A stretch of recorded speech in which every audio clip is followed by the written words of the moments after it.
Hi everyone, in this video it's my opinion on the new Nikon D810 camera. This is like a preview opinion. This is more an opinion on the stats of this camera.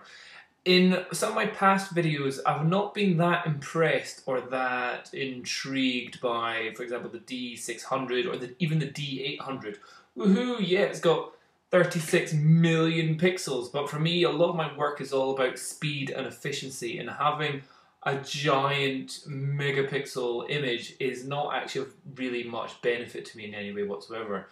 The D810, which is the new version which has just come out as of, what is this? This is end of June 2014.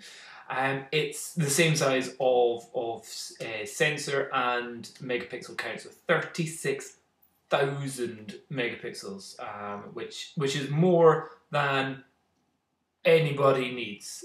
Even if you're doing catalog photos, that's more than you'll ever need. And if you want to crop in as much as you want, you've got the opportunity as well. But what I would say is that I think the D810 is far more of a it's intriguing me a lot more than the D800. In terms of just the size and shape of it, it looks like it's a little bit more squished down and got a little bit smaller. So it looks like they're aiming for more like the D610 kind of size of body.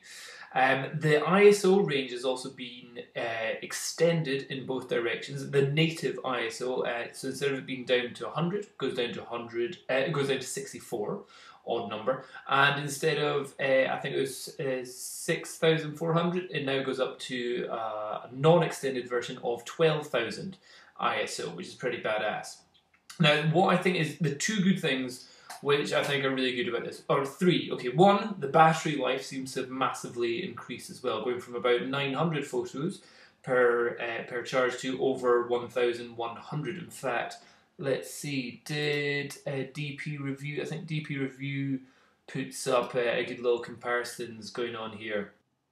Yeah, they're saying the SEPA standard is 1,200 photos, which is pretty darn good. Now, okay, so that's one thing which I think is pretty darn good. The other thing is the fact that you've got 1080p at 60 frames a second. So it's like, yes, finally, we've got full high definition video at the ability to slow it down to all the way down to just 40% of that speed. Still get 24 frames a second.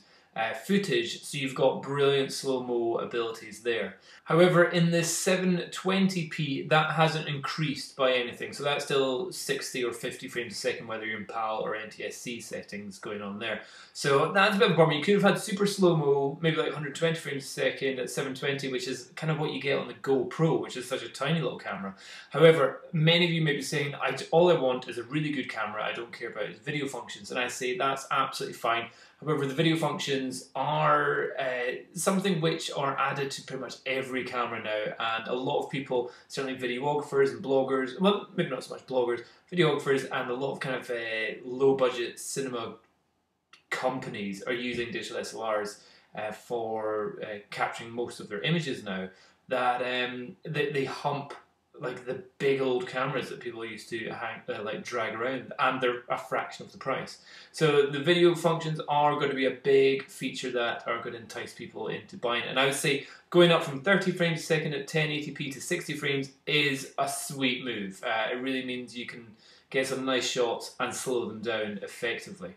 Another thing is that it's increased its frames per second up to 5 frames a second, full resolution 36 megapixel images. So that's pretty good if you want to get some fairly slow sports shots. However, what I do like is that in the DX mode, so you're cropping into a center part, they're saying it can go up to 7 frames a second, which which I would say is awesome. One, that, you know, some people are like, oh, why would I use DX mode? DX mode is still creating a 15 megapixel image. So that's now meaning that you can use all your DX lenses that you've got, or certainly lenses which don't cover the full frame sensor.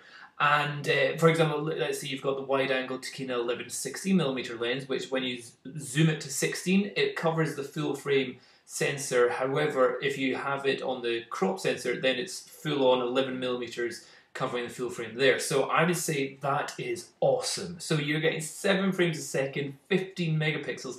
That now humps the Nikon D700. I'm like, oh, okay. This is very tickling my camera buds going on here.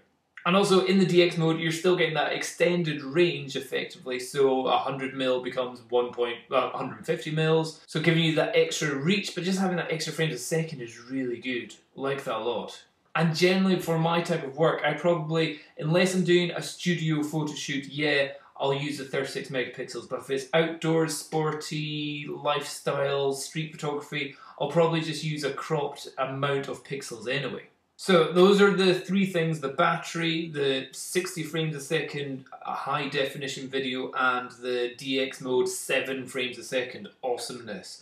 What I do find a little bit of a bummer is that with it being, it's almost the flagship camera now, the D4S being the true flagship camera, I'm a little bit upset that there aren't certain things in there for wireless connectivity built into the camera.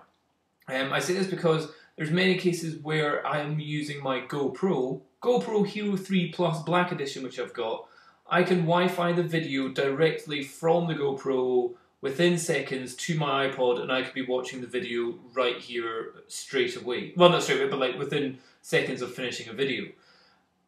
There's many opportunities where having the ability to like communicate to the camera from something like a smartphone a little bit of a distance away may have a beneficial effect. So for example, if you're trying to do nature stuff, you can have it set up on a tripod and you could be a little bit further away and go, right, take the photo now.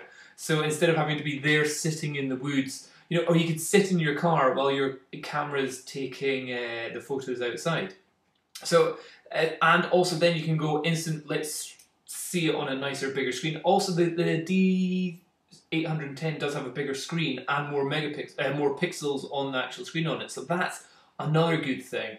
However, I do think the ability to let's not have to move the camera around or touch anything, and I can just do the settings on my phone to communicate with the camera. I think is sometimes there are opportunities where that would be beneficial. And same with kind of going, oh, we've taken a photo, client wants to see that, hold on, I'll bring my iPad out and wireless, you know, stream the images or video in a compressed form to the iPad and show your client there and then is pretty beneficial. Instead of having to go, hold on, memory card out, into computer, download it on computer, then, you know, wait until that's transferred and all that kind of gash. So I think that may be something, again, which will be happening maybe in the future, and it's something which I think is very easily added considering they've got that all done in a tiny little GoPro Hero 3. In terms of video, the other thing is like, oh, why is it not doing 4K and all that kind of stuff? Again, like the GoPro can do 2.7K and 4K, and there is the ability of, if you're at 2.7K, you can still shoot at 30 frames a second, and you've got the ability to kind of crop or move around within the actual image, which I think may have been a kind of another kind of cool thing if people are wanting it in digital SLR. However, it's not something to really go and go, I'm not buying it then. However, pretty much what we say is this is now a badass camera. I have very little to complain about it. All that I've got to say is that there's things that they could still add to it that could make it a little bit better. The only thing I would say is, god damn, it's expensive. Here it's saying $3,300. In the UK, it's got to be over 2,200 or something. It's gonna hurt. It's gonna hurt, is what it is. But I think that's pretty badass. Yeah, I'm like, go you. Well done. Good cameras. So faster, 720 for super slow-mo, maybe more like 2.7K video footage, maybe Wi-Fi added. But other than that, yeah, it's badass. I approve this camera, if you get it. Okay, hope it helps. Bye-bye.